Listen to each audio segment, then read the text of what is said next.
It's time to speak to my colleague, that is Asha Mwilu. She's the Special Projects Editor here at Citizen TV Kenya. Good morning, Asha. How are you keeping?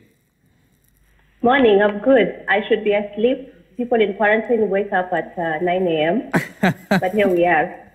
Well, 9 a.m. is too late. We need to maintain your work ethics. And of course, we saw your brilliant story that ran on Saturday and Sunday of Inside Corona wards, of course, at the Mbagathi Isolation and Treatment Center.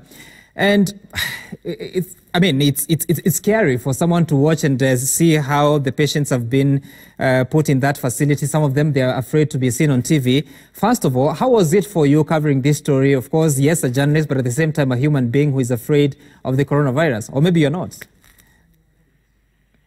I think so many people are saying that it's very scary. And indeed, it is to have to work in a situation where you're putting your health and your, potentially your life at risk. But I think, some people need to know that there's a lot of stigma already about this disease. And there are people who work in those wards, and there are Kenyans who have been picked from their homes, have been picked from their offices, and they've been told you have to go into isolation. And it's more of a scary experience actually for them, because for us, we were only there around 30 minutes to 1 hour maximum. But in terms of just doing a story like that for a journalist, it definitely is one of those things that you never really imagine that going into a health facility will be a risky affair. And for some of us who've covered even more scarier stories, like going to Somalia, being with KDF while they're battling Al-Shabaab, it's somewhere where you ordinarily, like Mbagathi Hospital is somewhere you go, on a weekly basis or a monthly basis, and it's not a problem.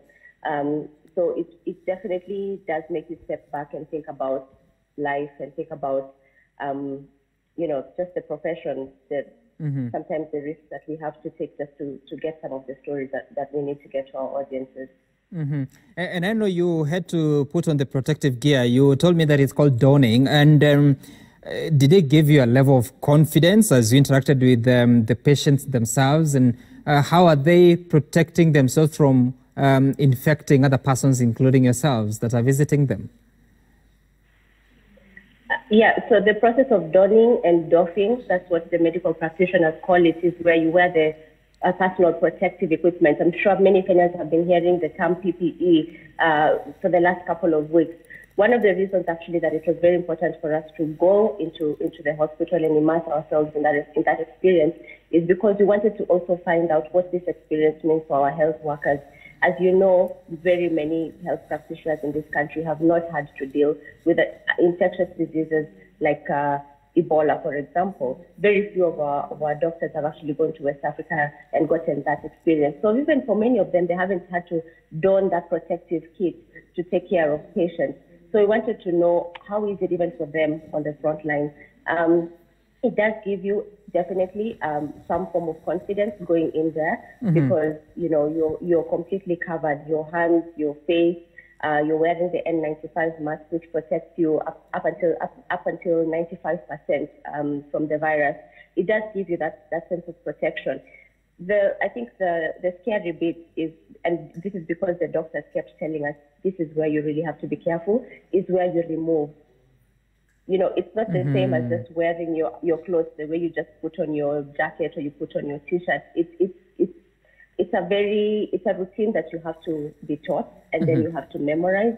And even when you're removing, even for the most experienced, even for the doctors who, like Dr. Njenga at KNH, who has dealt with Ebola patients, he still has to have someone supervising him as he removes, as he docks the PPE.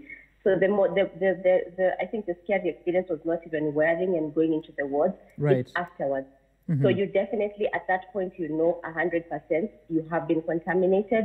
Your gloves are contaminated. The coverall is contaminated. Your mask is contaminated. So how do you remove it in a way that then ensures that you don't infect yourself? And for most health workers, this is the tricky part, and this is where most people get infected. All over the world, around 22,000 health workers have been infected with the coronavirus while on the line of duty. Right. Some of them it's because they didn't have access to PPE, but for many of them it's also because they did not know how to wear or remove this protective gear. And of the cases of healthcare workers that we are told have gotten infected, are there any that have gotten infected in line of taking care of patients that are positive so far in Kenya? Yes, we do have. In fact, in our documentary, we spoke to one of them, and he's a cleaner. So people think that the healthcare workers are just the doctors and the nurses. But Hagai Steven, he's 54 years old, and just 10 days ago, he was working at Mbagathi at the isolation ward. He was mopping the floor, and then his goggles snapped, and he had this realization of, oh my God, what has happened? So he rushed back to where they usually don and doff the kits. And on the way there, he sort of like came across two patients who were walking past him. And, somehow he got infected, he got contaminated. And as you know, the coronavirus, it's passed on, it's transmitted through droplets. If you're in an area which is highly contaminated, like the wards, they say that the particles of the virus are in the air, and some of them are on surfaces and items that patients have been handling. So Hagai got infected just because his goggles snapped. He did not even handle a patient one-on-one. We know that KNH told us they have around 40 to 50 health workers who are in quarantine. Now, not all of these have tested positive. Right. It just means that they perhaps handled a patient who had coronavirus, and while they were handling this patient, perhaps during admission or while taking care of them because they had another illness, they were unaware that this patient was actually coronavirus positive. And so just because they actually had that one-on-one interaction, they have to go into quarantine. And then they have to be tested twice, and if they come out negative, they are allowed to go back to work. You remember, it's not just in public hospitals. At the Aga Khan hospital, one of the patients who had tested positive did not tell the doctors about his travel history. And so they were handling him not knowing that he might have been, infected with coronavirus. Right. And so you hear that there are a number of doctors, even from that private facilities, for the facility who had to go into quarantine because of that level of exposure. And so now, yes, for that cleaner who got infected because of losing the goggles, so how are patients supposed to, is it to protect, or I don't know, how are they supposed to don so that whatever virus is in their body does not pass on even to these workers? Because, I mean, you've covered different hospitals here in the country. How are others handling it so that that infectious material is not easily accessible by other persons? So for the patients, obviously, you're unwell, you're going through this treatment, you just behave like a normal patient. And that means that you're in your ward, you're responsible enough not to go into other people's spaces. You are a patient. There's no way for you to protect other people. Perhaps something that people need to note is just to be careful about their health. So because with coronavirus, you have to sort of take your hygiene standards to another level. So especially if you're infected, it means that if you're using your laptop, if you're using your phone, it's advisable to keep decontaminating them. But the people going into those contaminated areas, so these are areas where the patients are, there's a standard procedure. Right. You're not allowed to go in there. As you can see, at Mbagathi Hospital, they even have a padlock outside the ward so that nobody even goes in there by mistake. You can't go in there without fully donning. And this is not that you can just go in there with gloves only or with just a mask. That's what you're seeing there. That section where the lady doesn't have the full coverall, that's the section where people who are suspected, so contacts of people who come into people who tested positive. If you're suspected to have coronavirus, you'll find that perhaps they don't do the full donning until you're confirmed positive. You're put in the isolation ward, and then in there they have to wear the mask, they have to wear that full coverall, they have to make sure that even with the goggles, there is no space, for anything, any air or droplets to go in, and you have to wear 2 layers of gloves. And that is very important. This is because when you're in the patient's area, of course, you're going to handle the patient. If you're a cleaner, you're going to clean surfaces, you're going to touch contaminated areas.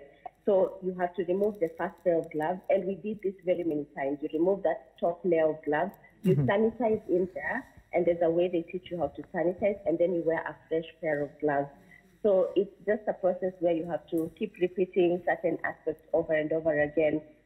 You just have to always remember that as much as possible, do not touch the walls, do not touch tables. When I went into Hagai's ward, for example, I was talking to him. He wore a mask just to minimize the risk as well. Right. He wore a mask, but the doctor, Dr. Njenga, was there making sure that I don't sit down, I don't touch anything. And even for the doctors, that's what happens. That is why they take around 20 to 30 minutes to do their rounds with the patients. Just because the more you're in there, the more exposure you have, the more risk of contamination. And therefore, well, I have many questions, but let me begin with the first one. That so we see a patient. When you spoke to Dr. Rina Shah from the Aga Khan University Hospital, she was telling us that every health worker who goes into the ICU facility dons for that particular patient. If they are to move to another patient, they have to doff and don again. So what is happening at the Mbagathi Isolation and Treatment Center? Bearing in mind you have several patients, fewer healthcare workers, and of course there is the question about limited PPEs. How are they doing it? No, so let me correct you. It's not that you have to don and doff every time you see a different patient. How those isolation wards are set up is that there's a route. So there's a place where you don't wear a protective kit. You go in and you can see a number of patients. And once you get out of that contaminated area, you have to remove your protective kit. And if you want to go in and see a patient again, you have to don again. So there are WHO guidelines. There are guidelines that health practitioners worldwide have to follow. Even if you Google, you will see how they wear. It's the same in every country. So it's the same in Aga Khan, it's the same at Mbagathi Hospital. The routine has to be very similar because you're dealing with a similar situation. So what doctors are talking about, like Rina Shah and even the doctors at Mbagathi, is that for one patient, you will use maybe around 4 PPE kits. And this is the reason. So in the morning, you have to go in and see the patients and do your rounds. When you go in as a team. So it ranges between 2 people, that's a doctor and a nurse, and sometimes it can go up until 6 people, depending on the number of patients you're seeing, because the nurses have to go take vitals, give food to the patients. So you're talking about 6 PPE kits. In a day, you have to see patients at least 3 to 4 times. So when you multiply, you see how many kits they have to use. And so that means if you have, let's say, 1 patient in an ICU unit, that's 1 isolation ward. So for that 1 patient, you have to, every time you go in to see them, you have to wear the kit. And every time you come out, you have to remove. And if you have to go in again, you have to wear again. So for the people with more severe symptoms who have to be seen, who perhaps need more care, you will see that these people, the doctors will use more PPE kits to attend to them. All right, Asha, I wish you had more time, but finally, when you talk about, because we've been told there's the question of mental health and stigma that is affecting patients, what are you able to observe? What are the raw emotions of the patients that are being treated at the Mbagathi Isolation Treatment Center? One thing is the stigma. As you've seen, we've had to protect the identities of most patients. And this is because people say, I don't want my neighbors to know that I have coronavirus. I don't want some of my family members to know. I want to be able to go back home and explain to them what I went through just to ease their minds. So many people were telling us, please don't reveal my identity, and we do respect that. And I think this has taken more of an emotional and mental toll on patients, more than even a physical one. Something that I noticed that was really interesting is that most of the patients at Mbagathi either have very mild symptoms, and that means they don't even have a cough. They have maybe a slight fever, and a lot of them are asymptomatic. They just show no symptoms at all. And you can imagine, you feel healthy, you're okay, but you're told that you have to be in isolation. So that's more of like a mental challenge for a lot of the patients there. And what doctors are doing is to give them multivitamins just to supercharge their immune system so that they can fight the virus better. Someone like Steven, another young man who's 19 years old, he's stayed at Mbagathi Hospital for 25 days. He is completely asymptomatic, shows no signs of coronavirus, but he's tested positive. And he can't be allowed to go until he tests negative twice.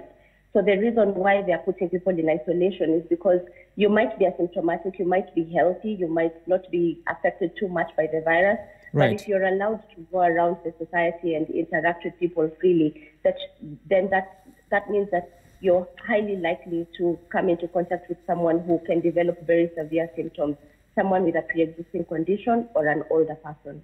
Right. Oh, well, thank you so much, Asha Mwilu.